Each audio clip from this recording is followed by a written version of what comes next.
It's already been 1 year, one whole year since the release of Ubisoft's massive open-world RPG game, Assassin's Creed Valhalla. It's crazy because this is a game I hugely anticipated for the greater majority of 2020, ever since its announcement. It is a game that I also finished right here on the channel, so it is actually very special to me. I felt good about the game at the end of the story and actually really liked it for the most part, despite its flaws. But now it's been 1 year since I initially played it, and what I said then has changed quite a bit because those flaws shine out more than ever before. So you may ask, what is Assassin's Creed Valhalla? Well, as I said before, it's an open world RPG game from Ubisoft that's a filler for the Assassin's Creed universe, which tells a tale of assassins vs Templars to control free will. But this time, it's Vikings. The reason I say it like that is because, ironically, Assassin's Creed Valhalla isn't a very good Assassin's Creed game. However, I find it to be one of the best Viking games, a damn good one in fact. It feels weird for the game to bear that title because it's actually 10% Assassins and 90% Vikings, although I will say that it does try its best, better than its predecessor Odyssey, to at least feel like an Assassin's Creed game. That's because now, you have the hidden blade again, you can toggle your hood, there's social stealth, the modern day plot line has a bigger purpose, you are briefly accompanied by the hidden ones themselves, there's assassin bureaus with all kinds of assassin stuff. I just realized how many times I'm going to say the word assassins in this video. And much more lore added to tie things up with the story we know so far. I for one really appreciate how much assassin stuff has been implemented into the game, but presently, after you finish the game with hundreds of hours in, you realize how much of the assassin stuff actually stays in the background for you to dig up. It feels minuscule, like a bad afterthought, because outside of the things I just mentioned, everything else is Viking game. Let me elaborate. You play as the character Eivor, who at the start of the game is given the option to choose a gender. Now, how this makes sense is quite cool but complicated.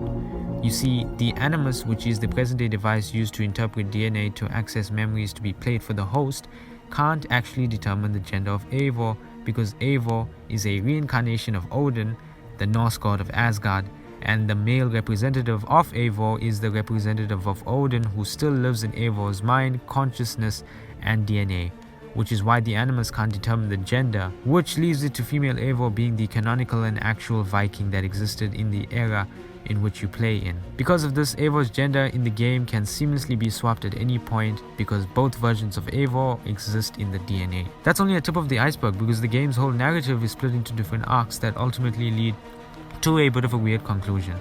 It's quite a messy story. It has a strong start, a poor middle section, and a very cliffhanger type ending that almost feels anticlimactic, but also feels like a setup for the next Assassin's Creed game. It's a roughly 80-hour story that is subdivided into different arcs called territory arcs. I won't explain the story in detail, so here's a really good video. The link is in the description. How it works is this piece of land has its own little narrative relative to that land and has nothing or little to do with assassins and is completely different to the arc that you will play in that piece of land. This took me a while to admit, but I don't like the structure. The game initially had a very strong start and then was broken up by this half-baked middle section that has little to do with the character development, the narrative, and the conclusion. And secondly, we were given a conclusion that was no result of the arcs that you played in. And I'm just gonna say this, I felt wanting more at the end of the story, despite the story being extremely long, because of the moments like, for example, the relationship between Eivor and her half-brother Sigurd. I liked the little moments with Basim the assassin. I was pleased with the game also showing the origins of the Templars, but this sadly was not conjured up nicely due to the irrelevant story arcs put in and the little screen time given to these little but perfect moments. Assassin's Creed is known for their complex and rich lore. They could have used this to write a solid and linear Assassin's Creed story, but instead opted for a RPG-like Viking-esque saga of stories or story arcs that diminish the actual good parts of the story. That's not to say that the story or stories for that matter were bad, they just didn't feed off each other. A bad result was forgettable characters. That does not mean badly written characters, but forgettable ones. How I mean this is, a typical story arc in this game can last up to 2 hours, and then 6 different story arcs later, you see the one character you first met in the first story arc, and you have absolute no idea who this person is because their screen time is not enough. I will say that characters like Ivar, Sigurd, Basim, and Hytham are the most memorable because they have enough screen time to actually shine. I do like the story's darker and personal tone, but it could have been done better.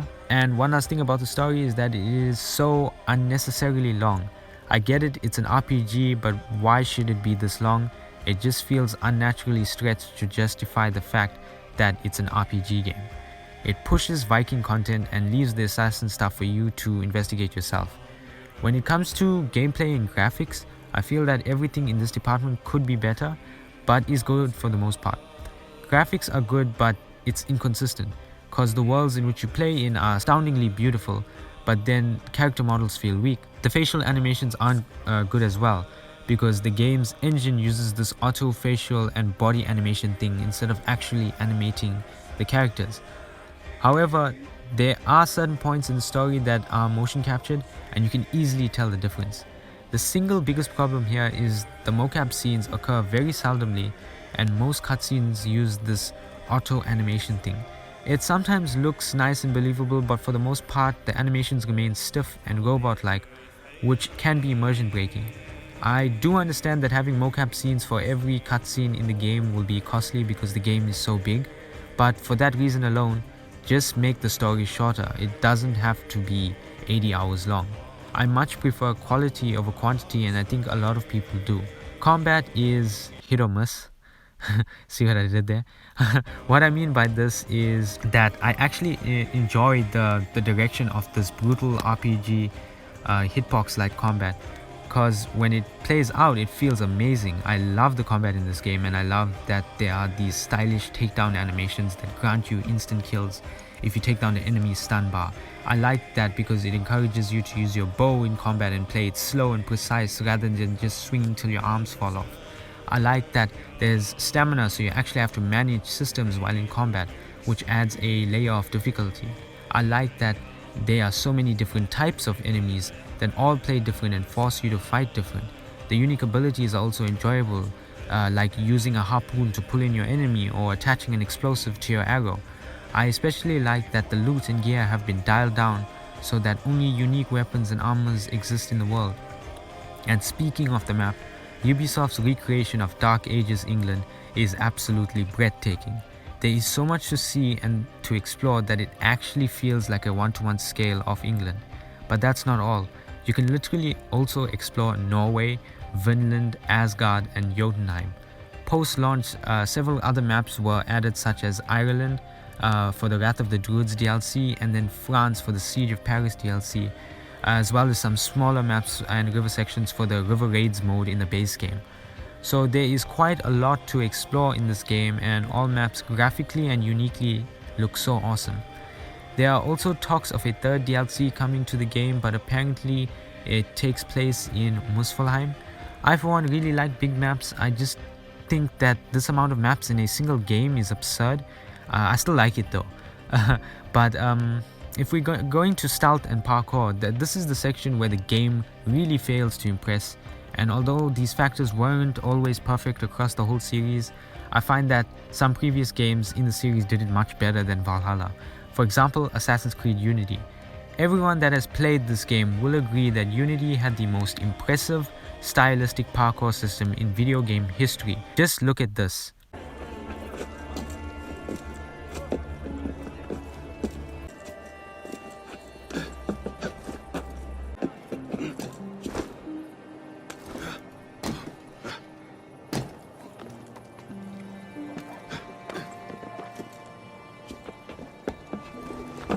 Now look at this.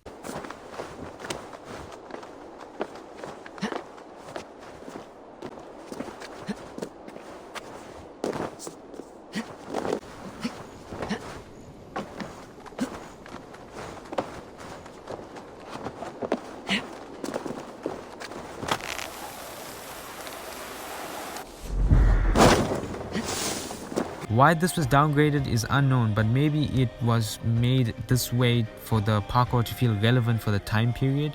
Regardless, it's sad how basic and simple the parkour system has become. Stealth is also not the greatest. Again, it's very basic. It does have a few nice things like environmental assassinations, but Other than that, you're not encouraged to play stealthily like an assassin. Stealth is also broken in this game, but sometimes if you actually try to be stealthy, you can get insta-detected through walls. Social stealth makes a return after some time, but again, you're not encouraged to remain hidden, and the focus is clearly on the over-the-top brutal combat they emphasized on. When it works, you can be the most stealthiest person to ever walk the earth. I just wish there was a certain motivation or payoff to playing quiet and slow. If we are talking microtransactions, then Assassin's Creed Valhalla has to straight up just take an award, cause holy shit, there are more armor sets in the store to purchase than ones you can get in the game, each costing a third of the game's retail price. It's absurd. But I for one really haven't been bothered by this. I know that it's a big issue and many players are really irritated by it, by this whole Helix store drama, but luckily I just wasn't bothered. But now that I think about it, I am actually slightly irritated by it. In any case, if we're talking about side content, this game does a great job. All side quests have been replaced by world events reminiscent of Red Dead Redemption 2's dynamic events. So this eliminates your quest log being flooded with random shit to do like in the previous games. All the world events are also very well written and all are unique. Then there are collectibles, activities like fishing, stone stacking, drinking, rap battling, fighting Ragnar Lothbrok's Drenger, crazy magic ladies, assassinating Order of the Ancients, getting Thor's armor as well as Mjolnir, and getting flippin' Excalibur. You can also raid settlements with your Viking longship, with your crew, but some raids are tied to story events. As you see, this game is no short of content, and Ubisoft added a lot of post-launch content such as the river raids, mastery challenges, and the mainline DLCs. And Ubisoft ain't planning on stopping, as they are adding more content in the game's second post-launch year, which is just crazy to think of. So this brings me to what I ultimately think about the game 1 year later from launch. Don't get me wrong, I love this game. I think it's an amazing game that tells a personal journey of a Viking warrior and the relationship with that of her brother, as well as working with the Hidden Ones. Even though it's not as much highlighted, I like the story arcs from territory to territory, even though they didn't flow into each other. They were still well written. I loved the characters and the excellent voice acting, and the freaking soundtrack. It's so good. The map and locales, progression, and especially the combat. But ultimately, the game is let down by its annoying bugs, basic parkour, underutilized stealth, and complicated ending, as well as not containing enough Assassins-related stuff, even when it promised to before launch. Assassin's Creed fans might be annoyed by this game, but I feel that newcomers, especially those welcome to RPG games, will like it, and that's the biggest problem here. I hope that Ubisoft really works on the flaws that diminish the game and keep what made it great when they work on the next game. I hope they find the identity for the series and not make a mashup of ideas to appeal to a large audience. Rather, they should do something that is unique, gritty, and itself. I honestly say that from a game point of view, Assassin's Creed Valhalla is a good game. It's a good Viking game as well, but it's not the best Assassin's Creed game. The Assassin's Creed name deserves better, and Ubisoft knows it. Now all we have to do is wait for Assassin's Creed Infinity.